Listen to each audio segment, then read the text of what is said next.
Right, నమస్తే, welcome to Andhra Prabha. Delhi high court న్యాయమూర్తి యశ్వంత్ వర్మ ఇంట్లో నోట్ల కట్టలు బయటపడ్డాయని వెలువడ్డ వార్త న్యాయ వ్యవస్థను ఉలికిపాటుకు గురిచేస్తోంది. న్యాయ వ్యవస్థ విశ్వసనీయత ప్రశ్నార్థకంగా మారిన ప్రస్తుత పరిస్థితులలో వెలువడిన ఈ వార్తతో సదరు వ్యవస్థపై ప్రజలలో నమ్మకం మరింత సన్నగిలుతోంది. ఈ ఉదంతంతో పలు మౌలిక ప్రశ్నలు తలెత్తుతున్నాయి. నోట్ల కట్టలు ఈ నెల 14న బయటపడగా వారం రోజుల వరకు అది వెలుగు చూడకపోవడం కారణం ఏమిటి? ఆ నోట ఈ ఉదంతం వెలుగులోకి రావడం ఏంటి? సదరు న్యాయమూర్తిని కేవలం బదిలీ చేసి చేతులు దులుపుకోవడం ఏంటి? ఇంకా లెక్కల్లో చూపని నగదు దొరికినప్పుడు హడావిడి చేసే ఈడీ, ఆదాయపు పన్ను శాఖలు మౌనంగా ఉండడం ఏమిటి? ఈ సంఘటనపై సమాచారం సుప్రీంకోర్టు కొలీజియంకు నిజంగానే ఆలస్యంగా తెలిసిందా? లేక ఈ వ్యవహారం గాలివానగా మారడంతో విధిలేని పరిస్థితుల్లో సుప్రీంకోర్టు కొలీజియం స్పందించిందా? ఈ సంఘటనపై ఢిల్లీ హైకోర్టు ప్రధాన న్యాయమూర్తి అంతర్గత విచారణ చేపట్టగా అబ్బే, సదరు న్యాయమూర్తి ఇంట్లో డబ్బే దొరకలేదు అని ఢిల్లీ అగ్నిమాపక శాఖ డైరెక్టర్ జనరల్ ప్రకటించడం ఏంటి? ఇందులో నిజానిజాలు తెలుసుకునే హక్కు ఈ దేశ పౌరులకు లేదా? ఈ ప్రశ్నలకు సమాధానాలు లభిస్తాయా? అవినీతికి అతీతం కాదా? మిగతా వ్యవస్థల వలె న్యాయ వ్యవస్థలో కూడా అవినీతి చోటు చేసుకుంటుందన్న విమర్శలు ఇటీవల కాలంలో ఎక్కువగా వినిపిస్తున్నాయి. అయితే న్యాయ వ్యవస్థకు రాజ్యాంగం కల్పించిన రక్షణ కారణంగా న్యాయమూర్తుల అవినీతి గురించి బహిరంగంగా మాట్లాడలేని పరిస్థితి ఉంది. కీలకమైన సున్నితమైన అంశాలపై విచారణ జరిపి తీర్పులు ఇచ్చే హైకోర్టు, సుప్రీంకోర్టు న్యాయమూర్తులకు రాజ్యాంగ నిర్మాతలు సదుద్దేశంతో రక్షణలు కల్పించడం జరిగింది. ఇప్పుడు ఆ రక్షణలను కొంతమంది న్యాయమూర్తులు దుర్వినియోగం చేస్తున్నారన్న అభిప్రాయం కూడా ఉంది.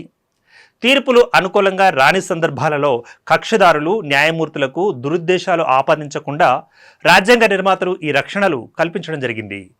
న్యాయమూర్తులకు దురుద్దేశాలు ఆపాదించే వారిని కోర్టు ధిక్కరణ క్రింద శిక్షించే వెసులుబాటును న్యాయ వ్యవస్థకు రాజ్యాంగం కల్పించింది.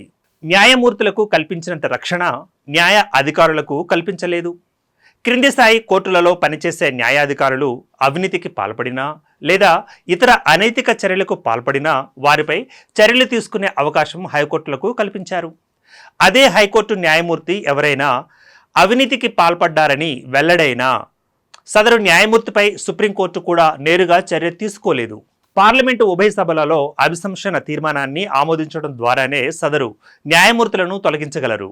స్వతంత్ర భారతావనిలో రామస్వామి, సౌమిత్ర సేన్ అనే ఇద్దరు న్యాయమూర్తులు మాత్రమే అభిశంసనను ఎదుర్కొన్న వారిలో ఉన్నారు. ఈ నేపథ్యంలో ఢిల్లీ హైకోర్టు న్యాయమూర్తి యశ్వంత్ వర్మ ఇంట్లో నోట్ల కట్టలు లభించిన విషయం వాస్తవమేనని రుజువైతే ఆయనపై ఏమి చర్యలు తీసుకుంటారన్నది ఇప్పుడు చర్చనీయాంశంగా మారింది. న్యాయ అధికారులను అవినీతి కేసులలో అరెస్టు చేసి జైలుకు పంపిన సందర్భాలు ఎన్నో ఉన్నాయి.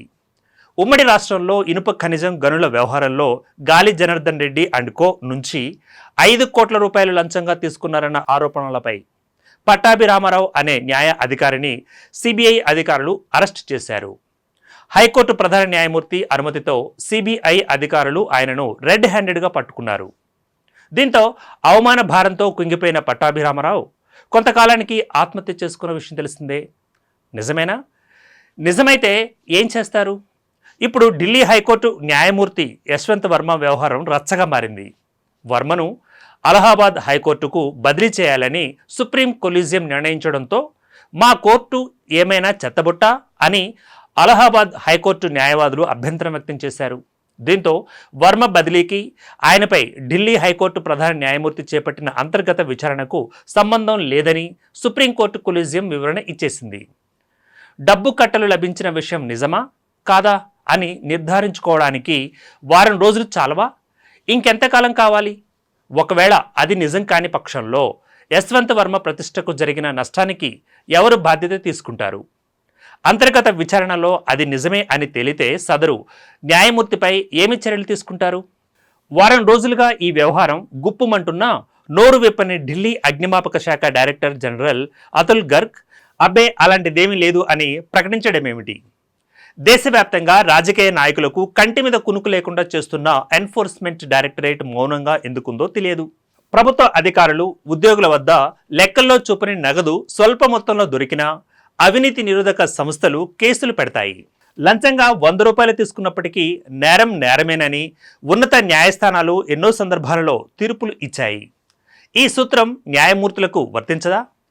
రాజ్యాంగపరంగా రక్షణ కల్పించబడినప్పటికీ ఇలాంటి సందర్భాలలో సదరు న్యాయమూర్తులపై చర్యలు తీసుకునే పక్షంలో ప్రజలకు న్యాయ వ్యవస్థపై విశ్వాసం ఎలా ఉంటుంది? న్యాయ వ్యవస్థలోనూ జవాబుదారీతనం ఉండాలి కదా. కీలక ప్రశ్నలు, న్యాయ వ్యవస్థలో అవినీతి అనేది బహిరంగ రహస్యంగా మారిన ఈ రోజుల్లో న్యాయమూర్తులకు రాజ్యాంగం కల్పించిన రక్షణలను కొనసాగించవలసిందేనా? ఇప్పటికే న్యాయమూర్తుల నియామకం ప్రక్రియ చర్చనీయాంశంగా అయ్యింది. ఉన్నత న్యాయస్థానాలతో పాటు సర్వోన్నత న్యాయస్థానాలలో న్యాయమూర్తులను నియమించే అధికారం కొలీజియం వద్ద ఉండడం వాంఛనీయం కాదన్న వాదన నడుస్తోంది. అలా అని న్యాయమూర్తుల నియామక అధికారం ప్రభుత్వాలకు అప్పగిస్తే న్యాయ వ్యవస్థ స్వతంత్రత దెబ్బతింటుందన్న వాదన కూడా బలంగా ఉంది. ఇటీవలి కాలంలో మన న్యాయ వ్యవస్థ స్వతంత్రంగా వ్యవహరించడం లేదన్న అభిప్రాయం ప్రజల్లో ఉంది. దేశంలో బలమైన నాయకత్వం ఉన్నప్పుడల్లా న్యాయ వ్యవస్థ సాగిలపడిన సందర్భాలు ఉన్నాయి. అదే సమయంలో పాలకులు ఎంత శక్తిమంతులుగా ఉన్నప్పటికీ న్యాయ వ్యవస్థ ఔన్నత్యాన్ని కాపాడిన న్యాయమూర్తులను కూడా చూశాం. ఇందిరాగాంధీ ప్రధానమంత్రిగా ఉన్నప్పుడు న్యాయ వ్యవస్థ లొంగిపోయిందని చెబుతారు. అప్పట్లో ఉమ్మడి ఆంధ్రప్రదేశ్ ముఖ్యమంత్రిగా ఎన్టీ రామారావు ఉండేవారు. కేంద్ర న్యాయశాఖ మంత్రిగా పి శివశంకర్ పనిచేసేవారు. అప్పట్లో ఎన్టీ రామారావు ముఖ్యమంత్రిగా అధికార దుర్వినియోగానికి పాల్పడ్డారంటూ ద్రోణంరాజు సత్యనారాయణ అనే కాంగ్రెస్ నాయకుడు హైకోర్టులో రిట్ దాఖలు చేశారు. ఈ రిట్ పిటిషన్ను విస్తృత ధర్మాసనం నెలల తరబడి విచారించింది. చివరికి ముఖ్యమంత్రి నివాసంలో పరిమితికి మించి పాలు వినియోగించడం వంటి అంశాలలో ఎన్టీఆర్ అధికార దుర్వినియోగానికి పాల్పడ్డారనేందుకు ప్రాథమిక ఆధారాలు ఉన్నాయని ధర్మాసనం తేల్చింది. 2-3 లీటర్ల పాలు ఎక్కువగా వినియోగించారని ఇప్పుడు తీర్పు ఇస్తే జనం నవ్వుకుంటారు కాదా? వందల వేల కోట్ల రూపాయల అవినీతి జరుగుతూ ఉన్నా ప్రజల్లో స్పందన ఉండడం లేదు. ఎన్టీఆర్కు వ్యతిరేకంగా తీర్పు రావడానికి పైనుంచి వచ్చిన ఒత్తిళ్లు పనిచేశాయని అప్పట్లో ప్రచారం కొనసాగింది. దీనిపై ఎన్టీఆర్ సుప్రీంకోర్టుకు అప్పీల్ చేసుకున్నారులేండి. అది విచారణకు రాకముందే ఆయన కన్నుమూశారు. కేసు దాఖలు చేసిన ద్రోణంరాజు కానీ, అప్పటి ప్రధాని ఇందిరాగాంధీ కానీ, న్యాయశాఖ మంత్రి శివశంకర్ కానీ, ద్రోణంరాజు తరపున కేసులు వాదించిన ఎస్ రామచంద్రరావు కానీ ఇప్పుడు మన మధ్య లేరు. ఎన్టీఆర్ తరపున వాదించిన ఈ అయ్యప్పరెడ్డి కూడా ఇప్పుడు మనతో లేరు. కేంద్రంలో బలమైన నాయకత్వం ఉన్నప్పుడు న్యాయ వ్యవస్థ ఒత్తిళ్లకు తలొగ్గే అవకాశం ఉందని చెప్పడానికి ఎన్టీఆర్ కేసును ఒక ఉదాహరణగా న్యాయ నిపుణులు చెబుతూ ఉంటారు. అలా అని న్యాయమూర్తులు అందరూ అలాగే ఉంటారని భావించకూడదు. ఇందిరాగాంధీ ఎన్నిక చెల్లదని తీర్పు ఇచ్చింది కూడా అలహాబాద్ హైకోర్టు న్యాయమూర్తే. జస్టిస్ జగన్మోహన్ లాల్ సిన్హా ఇచ్చిన ఆ సాహసోపేత తీర్పు బలమైన నాయకురాలు ఇందిరాగాంధీని డిఫెన్స్లో పడవేసింది.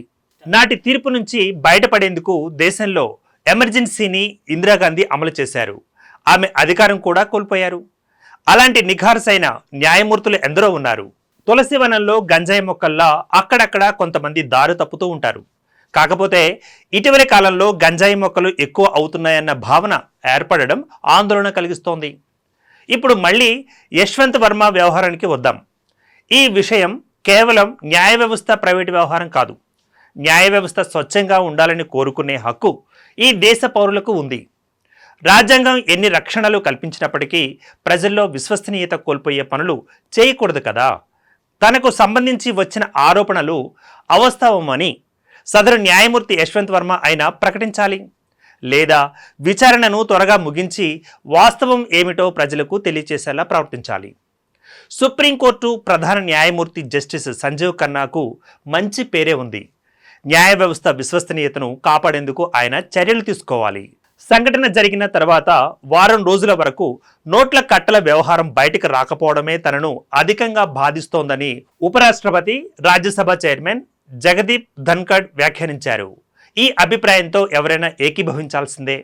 నోట్ల కట్టలు అక్కడ ఉండటం నిజమే అయితే దాన్ని దాచిపెట్టాలని అనుకోవడం కూడా నేరమే అవుతుంది.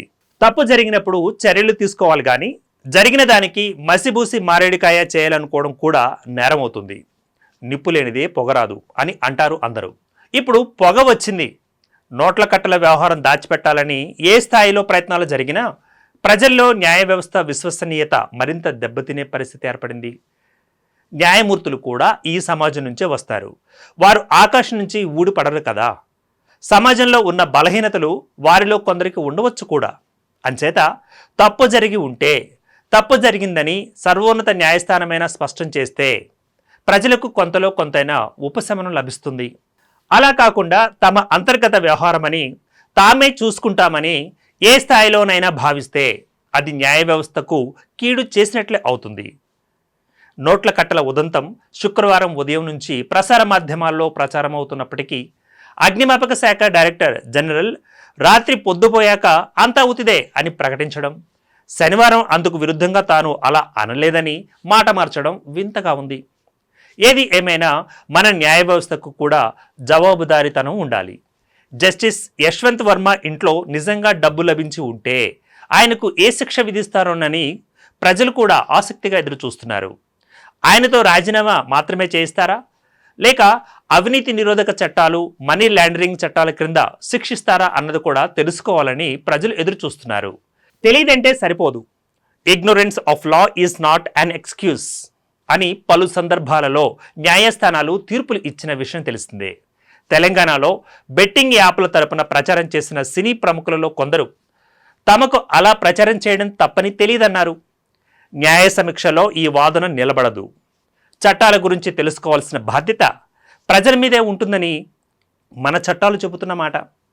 ప్రకాష్ రాజ్ వంటి వారు మాత్రం బెట్టింగ్ యాప్ల కోసం ప్రచారం చేయడం తప్పు అని తెలియగానే తాను ఆపేశానని హుందాగా చెప్పిన విషయం గుర్తుంచుకోండి. నిజానికి మన దేశంలో ఏం చట్టాలున్నాయి, ఎన్ని చట్టాలున్నాయి అన్న విషయం ఎంతమందికి తెలుసు? కార్యనిర్వాహక వ్యవస్థ, న్యాయ వ్యవస్థలో పనిచేస్తున్న వారిలో ఎంతమందికి అమలులో ఉన్న చట్టాల గురించి బాగా తెలుసు? ఇందుకు కారణం లేకపోలేదు. ఆయా ప్రభుత్వాలు చట్టాలు చేసుకుంటూ పోతున్నాయి. వాటి గురించి ప్రజలకు కనీస అవగాహన కల్పించడం లేదు. అంతెందుకు, సదరు చట్టాలను ఆమోదిస్తున్న చట్టసభల్లోని సభ్యులలో ఎంతమందికి ఆ చట్టాల గురించి తెలుసు? ప్రధానమంత్రి లేదా ముఖ్యమంత్రి మనసులో అనుకుంటారు. వారు అనుకున్న దాన్ని చట్టాల రూపంలో అధికారులు బిల్లుగా రూపొందిస్తారు. సదరు బిల్లులను సమగ్రంగా చర్చించకుండానే అధికార పార్టీ సభ్యులు వాటిని ఆమోదించేస్తారు. ఆ వెంటనే ఆయా చట్టాలు అమల్లోకి వచ్చేస్తాయి. ప్రసార మాధ్యమాలలో కూడా వాటి గురించి వివరించరు. వివరంగా వార్తలు ప్రచురించినా పాఠకులకు ఆసక్తి ఉండదు. చట్టాలు చేసిన వారికి కూడా అందులో ఏముందో తెలియని పరిస్థితి. చట్టసభ సభ్యులకే తాము ఆమోదించిన చట్టాల గురించి తెలియని నేపథ్యంలో చట్టాల గురించి తెలియనంత మాత్రాన నేరం నుంచి తప్పించుకోలేరు అని అనడం కించిత్ ఆశ్చర్యంగా ఉంది. మన దేశంలో ఎన్ని చట్టాలు ఉన్నాయని అడిగితే ఒక్కరైనా కరెక్ట్గా చెప్పగలరా?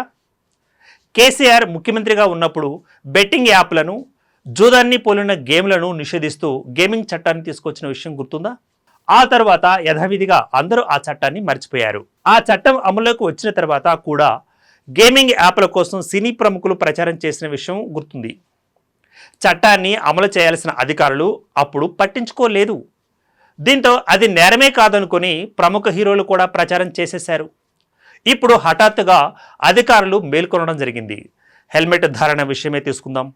న్యాయస్థానాలు ఆదేశించినప్పుడు లేదా ట్రాఫిక్ అధికారులకు గుర్తొచ్చినప్పుడు మాత్రమే హెల్మెట్ ధారణ రూల్ అమలు చేస్తున్నారు.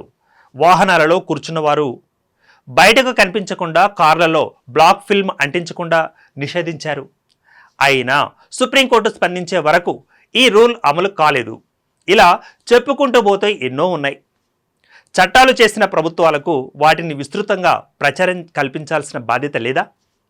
మీరు అధికారంలో ఉన్నప్పుడు ఎన్ని చట్టాలు చేశారు, ఏమేం చట్టాలు చేశారు అని మాజీ ముఖ్యమంత్రులను అడిగితే చెప్పే పరిస్థితి ఉందా? చట్టం గురించి చెప్పాల్సింది ఎవరు? భారతదేశం వంటి అధిక జనాభా ఉన్న దేశాలలో ఎడాపెడా చట్టాలు చేయడం వల్ల ప్రయోజనం ఉండదు అని కొంతమంది చెబుతున్నారు. అమలు చేయగలిగిన స్థితిలో ఉన్నప్పుడే చట్టాలను చేయాలి. అలా జరిగితేనే ప్రజల్లో అవగాహన ఏర్పడుతుంది. ఏదైనా జరిగినప్పుడు ప్రజలను సంతృప్తిపరిచేందుకు చట్టాలు చేస్తే పరిస్థితి ఇలాగే ఉంటుంది. గేమింగ్ యాప్ల విషయంలో పోలీసులు ఇప్పుడు కేసులు నమోదు చేసి సినిమా వాళ్లను పిలుస్తున్నారు. దీంతో ఇప్పుడు ఇది ప్రధాన వార్తగా మారింది. చట్టం అమలులోకి వచ్చిన తర్వాత ప్రచారం చేసిన వారిపై పోలీసులు అప్పుడే ఎందుకు కేసులు పెట్టలేదన్నది ప్రశ్న. ఇప్పుడు మాత్రమే ఎందుకు హడావిడి చేస్తున్నారు అన్నది మరొక ప్రశ్న. చట్టాలను అమలు చేయని అధికారులపై కూడా చర్యలు తీసుకోవాలి కదా. చట్టాలంటే ప్రజల్లో భయం ఉండాలి కదా. చట్టాలను ఉల్లంఘిస్తే శిక్ష పడుతుందన్న భయం ఉండాలి కదా. అలా కాకుండా గిట్టని వారిని ఇబ్బంది పెట్టేందుకు మూలన పడి ఉన్న చట్టాలను దుమ్ము దులిపి అమలు చేయాలి అనుకోవడం వల్లనే ఈ తంట అంతా. ఈ కారణంగానే ప్రజల్లో చట్టాల పట్ల భయం, గౌరవం లేకుండా పోయింది. పలుకుబడి ఉంటే చట్టాలు చుట్టాలుగా మారిపోతున్నాయి. ప్రజలు కూడా చట్టాల పట్ల అవగాహన ఏర్పరచుకోవాలి. లేని పక్షంలో తమను ఇబ్బందుల పాలు చేయడానికి సదరు చట్టాలను దుర్వినియోగం చేస్తారని గ్రహించాలి. సదుద్దేశంతో చేసిన చట్టాలను కక్ష సాధింపులకు వాడుకుంటున్నారు. వైవాహిక జీవితంలో మహిళలకు రక్షణ కల్పించడం కోసం రూపొందించిన చట్టంలోని 498A సెక్షన్ను విస్తృతంగా దుర్వినియోగం చేస్తున్నారని వింటున్నాం, చూస్తూ ఉన్నాం. చిన్నపిల్లలను లైంగికంగా వేధించే వారిని కఠినంగా శిక్షించడానికి రూపొందించబడిన పోక్సో చట్టాన్ని అడ్డుపెట్టుకుని 18 ఏళ్లు నిండడానికి కొద్ది రోజులే మిగిలి ఉన్న యువతిని ప్రేమించిన పాపానికి ఒక యువకుడిని కేసు పెట్టి వేధించిన తీరును కోర్టు చిత్రంలో చక్కగా చూపించడం జరిగింది. పసిపిల్లలను కూడా వదలకుండా లైంగికంగా వేధిస్తున్న కేసులు వెలుగు చూడడంతో పోక్సో చట్టాన్ని తెచ్చారు.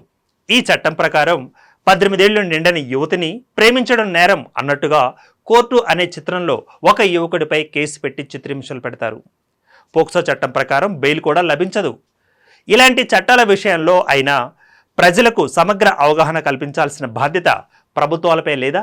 చట్టసభలలో సంఖ్యాబలంతో చట్టాలు చేసుకున్నాం, వాటి గురించి మీరే తెలుసుకోండి అని ప్రభుత్వాలు చెప్పడం ఎంతవరకు సమంజసం? మన దేశంలో ఇంకా నిరక్షరాస్యత ఉంది. కొండ కోణంలో జీవిస్తున్న గిరిపుత్రులకు నాగరిక ప్రపంచంతో సంబంధాలు ఉండడం లేదు.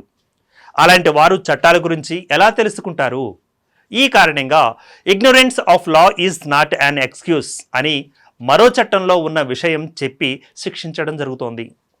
ఢిల్లీ హైకోర్టు న్యాయమూర్తి ఇంట్లో నిజంగా నగదు లభించి ఉంటే ఇగ్నోరెన్స్ ఆఫ్ లా అని చెప్పలేరు కదా. ఆయన నేరానికి శిక్ష పడాల్సిందే కదా అని బయట వినిపిస్తున్న మాట.